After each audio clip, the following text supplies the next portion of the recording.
पंजाब के कपूरथला में गुरुद्वारे में श्री अकाल बुंगा में पुलिस और निहंगों के बीच गोलीबारी हुई। एक पुलिस वाले की जान गई। गुरुद्वारा श्री अकाल बुंगा में कब्जा करने के मामले में निहंगों और पुलिस के बीच हुई झड़प, 5 पुलिस वाले घायल।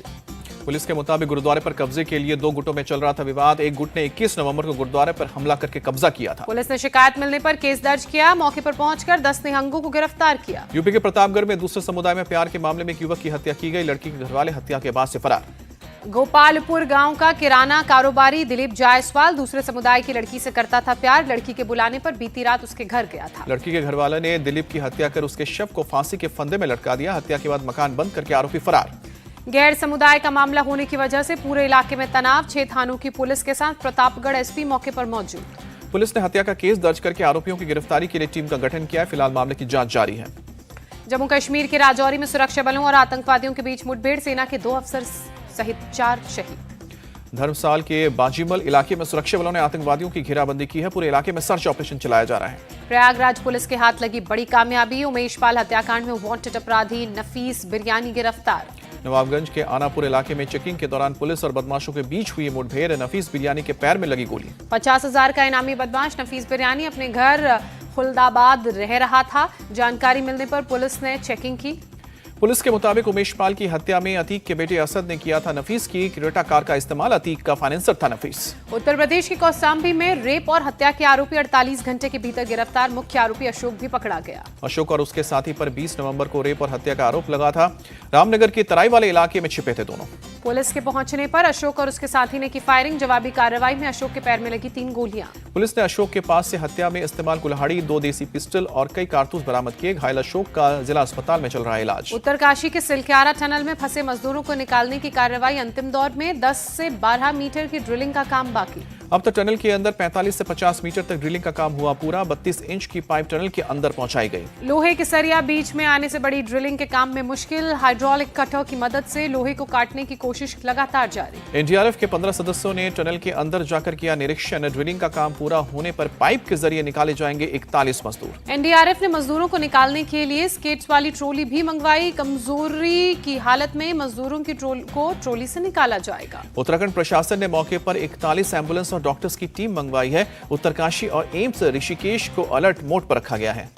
चिनियाली सौड़ के सामुदायिक स्वास्थ्य केंद्र में 41 बेड का अस्पताल तैयार किया गया। टनल से निकाले जाने के बाद मजदूरों की जांच की जाएगी। सीएम पुष्कर सिंह धामी देहरादून से उत्तरकाशी पहुंचे। सिलक्यारा टनल में रेस्क्यू के काम को लेकर जायजा लेंगे। उत्तरकाशी के डीएम अभिषेक रुहेला भी घटनास्थल पर पहुंचे। श्रमिकों को बचाने के लिए बचाव अभियान जारी। रेस्क्यू टीम के मेंबर हरपाल सिंह ने जल्द रेस्क्यू ऑपरेशन पूरा होने की उम्मीद जताई है। कहा कि मलबे में स्टील के टुकड़े आने से ड्रिलिंग में हो रही है मुश्किल। आखिरी चरण में है रेस्क्यू ऑपरेशन। पाइपलाइन ड्रिलिंग की दिक्कत को कर लिया गया है दूर। रेस्क्यू टीम के एक मेंबर गिरीश रावत ने दी जानकारी। इजरायल और हमास के बीच आज से सीज फायर लागू। इजरायली कैबिनेट ने 4 दिन के सीज फायर को मंजूरी दी है। सीज फायर के बदले हमास 50 इजरायली बंधकों को रिहा करेगा। फिलहाल बंधकों की रिहाई 1 दिन के लिए टली। कतर और मिस्र की मध्यस्थता के बाद हुई है सीज फायर की डील। हमास के मुताबिक इजरायल भी रिहा करेगा 150 फिलिस्तीनी बंदी। हमास ने सीज फायर के लिए शर्त रखी। रोज 12 से 13 के ग्रुप में रिहा किए जाएंगे बंधक। किसी इजरायली सैनिक को नहीं किया जाएगा रिहा। सीज फायर पर बोले इजरायली पीएम नेतन्याहू युद्ध विराम के बाद भी नहीं रुकेगा युद्ध। इजराइल हमास जंग के 47वें दिन भी गाजा पट्टी पर इजराइल का हमला जारी। गाजा पर दागी गई कई मिसाइल। गाजा पट्टी का आसमान फ्लेयर्स की रोशनी से जगमगाया। रात में कई जगहों पर मिसाइल से धमाके हुए। इजरायली सेना का गाजा में हमास के टनल्स को तबाह करने का काम जारी। अब तक करीब 400 टनल को किया तबाह। इजरायली सेना ने वीडियो जारी करके टनल में बम लगाकर धमाके करते नजर आए आईडीएफ के सैनिक। इजरायली सेना ने गाजा पट्टी में अभी जंग जारी रहने की बात कही। इजरायली डिफेंस फोर्स के सैनिक की कार्रवाई नहीं रुकेगी ये भी कहा। इजरायली सेना मीडिया को लेकर पहुंची। अल-शिफा हॉस्पिटल टनल और उससे मिले हथियार दिखाए। इजरायली डिफेंस फोर्स के सैनिक पत्रकार को लेकर अस्पताल के नीचे बने टनल में गए। हमास के आतंकवादियों के रहने की जगह भी दिखाई। टनल के अंदर एयर कंडीशन किचन और बाथरूम का भी इंतजाम दिखा। टाइल्स लगे कमरे में सोने के लिए लोहे के कॉट्स भी रखे गए। गाजा पट्टी में इजरायली डिफेंस फोर्स के सैनिकों की जमीनी कार्रवाई लगातार जारी। हमास के आतंकवादियों से हो रही है आमने सामने की लड़ाई। इजरायली सैनिक हमास के ठिकाने को तबाह करने में जुटे। हमास के हथियारों के कई ठिकानों को भी बम से उड़ाया गया। इजरायली वायुसेना ने खान यूनिस इलाके में एयर स्ट्राइक की। कई मकानों को जमींदोज किया।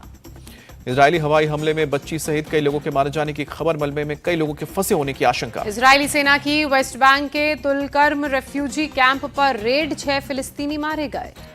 पीएम मोदी आज मथुरा में संत मीराबाई की 525वीं जयंती के मौके पर आयोजित कार्यक्रम में शिरकत करेंगे। पीएम मोदी शाम को 4:30 बजे जन्मोत्सव में शामिल होंगे। पीएम मोदी संत मीराबाई के सम्मान में एक स्मारक टिकट और सिक्का रिलीज करेंगे। सांस्कृतिक कार्यक्रमों में भी शामिल होंगे। पीएम मोदी संत मीराबाई जन्मोत्सव से पहले श्री कृष्ण जन्मभूमि जाएंगे। योगी प्रधानमंत्री का स्वागत करेंगे।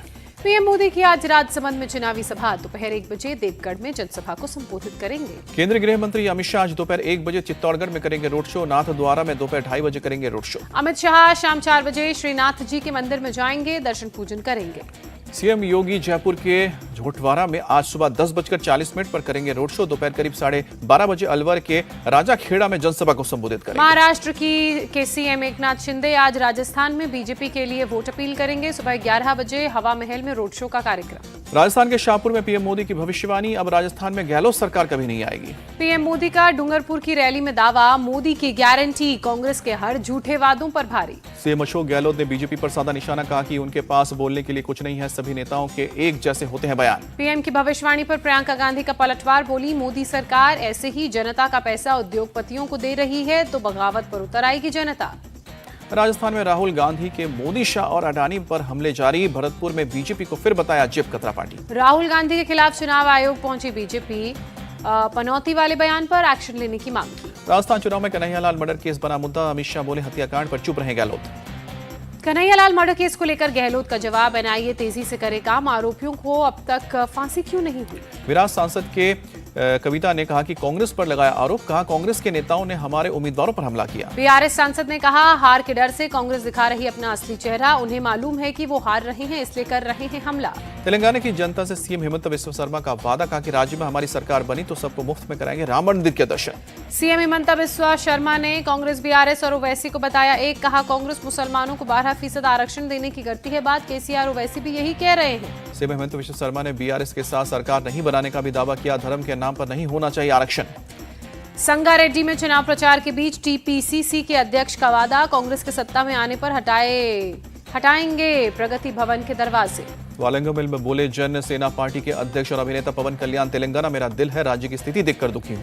एआईएमआईएम नेता अकबरुद्दीन ओवैसी को धमकी पर बोले हैदराबाद के कमिश्नर संदीप शांडल्य, हमारी गलती है तो माफी मांगेंगे, मामले की जांच जारी। हैदराबाद में पुलिस वालों को धमकाने पर अकबरुद्दीन ओवैसी पर केस दर्ज हुआ। प्रचार की टाइमिंग बताने पर मंच से धमकाने का आरोप लगा। अकबरुद्दीन ओवैसी को तेलंगाना चीफ जी किशन रेड्डी की चेतावनी, सत्ता में आने पर ऐसे लोगों को भेजेंगे जेल। अकबरुद्दीन पर भड़के बीजेपी प्रवक्ता गौरव भाटिया, कोई भी कानून से ऊपर नहीं है, वर्दी निकाल देगी इनकी साड़ी हेकड़ी।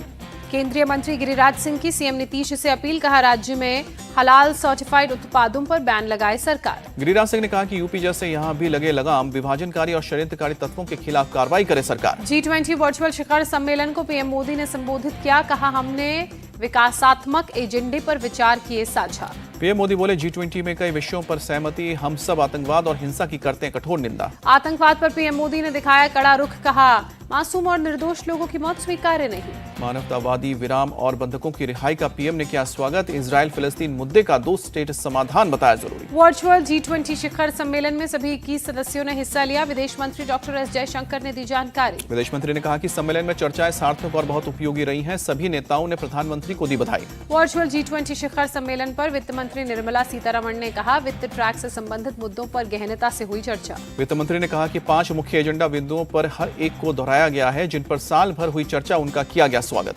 आगामी COP28 शिखर सम्मेलन पर ब्रिटिश उच्चायुक्त एलेक्स एलिस ने कहा हमें बढ़ते हुए तापमान को कम करने की जरूरत है। दिल्ली में हवा बनी हुई है जहरीली। केंद्रीय प्रदूषण नियंत्रण बोर्ड के अनुसार गंभीर श्रेणी में है AQI। राजधानी में हर तरफ छाई हुई है धुंध की परत, बहुत खराब श्रेणी में सांस लेने को मजबूर नेहरू पार्क के लोग। महाराष्ट्र भी गैस चेंबर में तब्दील। CPCB के मुताबिक वायु की गुणवत्ता खराब की गई दर्ज।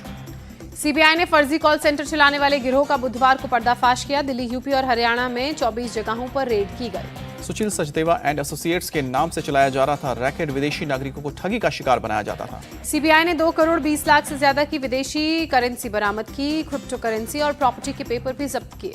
डिवाइडर से टकराकर पलटी तेज रफ्तार अनियंत्रित कार। ग्रेटर नोएडा वेस्ट के एस सिटी अपार्टमेंट के सामने हुआ हादसा, कार सवार जख्मी हुआ। उत्तर प्रदेश के इटावा में सब्जी मंडी में आग लगी। मौके पर पहुंची दमकल की गाड़ियों ने आग पर काबू पाया। शॉर्ट सर्किट की वजह से आग लगने की आशंका, आग से हुए नुकसान का आकलन किया जा रहा है। इटावा ADM अभिनव रंजन सिंह ने दी जानकारी।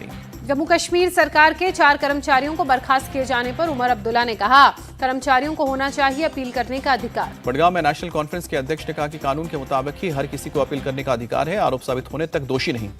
तमिलनाडु के करर में झमाझम बारिश हुई, बारिश की वजह से इलाके में जलभराव। कोयम्बटूर में भी भारी बारिश से भरा पानी, कई इलाकों में पानी भरने से लोगों को हो रही है परेशानी। मुंबई में आयोजित कार्यक्रम में सीएम नवीन पटनायक ने हिस्सा लिया। एशियन वाइल्ड लाइफ ट्रस्ट द्वारा आयोजित किया गया था कार्यक्रम। मुख्यमंत्री नवीन पटनायक ने डॉक्टर रमाकांत पांडा को दी बधाई, कहा कि शानदार प्रदर्शनी के लिए धन्यवाद। अयोध्या में कड़ी सुरक्षा के बीच पंचकोसी परिक्रमा शुरू, हजारों की संख्या में श्रद्धालु परिक्रमा करने पहुंचे। पंचकोशी परिक्रमा को देखते हुए पुलिस बल भी मौके पर तैनात, लगाए गए स्वास्थ्य कैंप। जिलाधिकारी नीतीश कुमार का बयान। नियाग्रा फॉल्स में अमेरिकी कनाडा सीमा पर एक कार में धमाका, कार में सवार 2 लोगों की मौत। कार में धमाके से पहले का वीडियो आया सामने, चेक पॉइंट के पास डिवाइडर से टकराकर हवा में उछली कार। चेक पॉइंट के पास गिरते ही कार में हुआ धमाका, पुलिस ने कार ब्लास्ट के बाद जताई आतंकवादी हमले की आशंका। कार ब्लास्ट में एक युवक को आई मामूली चोट, सभी 4 बॉर्डर को किया गया है बंद। कोसोवो में प्रिजरेन शहर में एक बाजार में हैंड ग्रेनेड ब्लास्ट, 10 लोग हुए जख्मी। पुलिस ने 3 संदिग्ध में एक को गिरफ्तार किया, 2 संदिग्ध की तलाश जारी।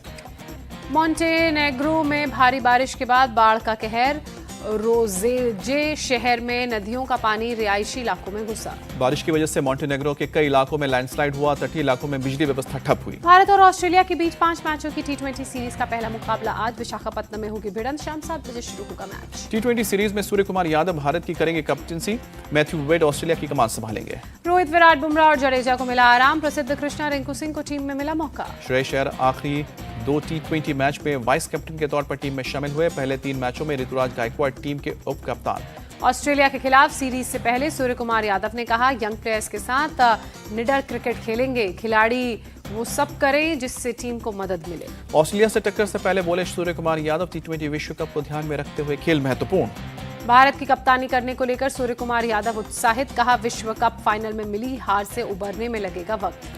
सूर्य कुमार ने रोहित शर्मा की कैप्टनसी की तारीफ की, कहा कि रोहित ने बैठकों में जो कहा वही मैदान पर किया। ऑस्ट्रेलिया के खिलाफ पहले T20 मैच से पहले रिंकू सिंह ने नेट्स पर जमकर बहाया पसीना, प्रैक्टिस की तस्वीरें सामने आई।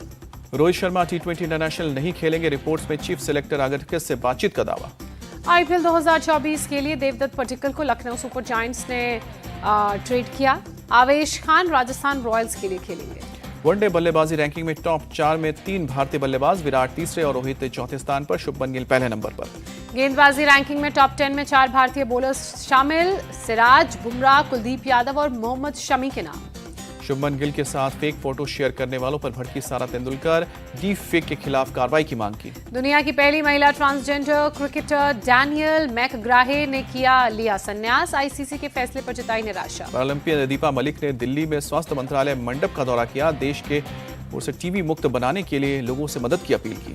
फीफा वर्ल्ड कप 2026 क्वालिफायर में 1-0 से जीता वर्ल्ड चैंपियन अर्जेंटीना, ब्राजील को दी शिकस्त। ब्राजील अर्जेंटीना मैच के दौरान फैंस भिड़े, मेसी ने कहा कि इसका अंत दुखद हो सकता था। FIH player of the year award के लिए नॉमिनेट होने पर बोले हॉकी खिलाड़ी हार्दिक सिंह, आश्चर्यचकित और सम्मानित। भारत के बैडमिंटन खिलाड़ी लक्ष्य सेन और किदाम्बी श्रीकांत चीन मास्टर्स टूर्नामेंट में हारकर बाहर हुए। प्रियांशु राजावत को जापान के शटलर से शिकस्त मिली। पंकज त्रिपाठी की फिल्म कड़क सिंह का प्रीमियर, कहा इस बार कुछ अलग करने की कोशिश की है। वैश्विक मंच पर बोली पूर्व मिस इंडिया और अभिनेत्री मानसवी मंगई, पूरी दुनिया अब भारत की ओर देख रही है। अभिनेत्री मनस्वी ममगई ने कहा, भारतीय संस्कृति और मूल्यों को वैश्विक स्तर पर अपनाया जा रहा है।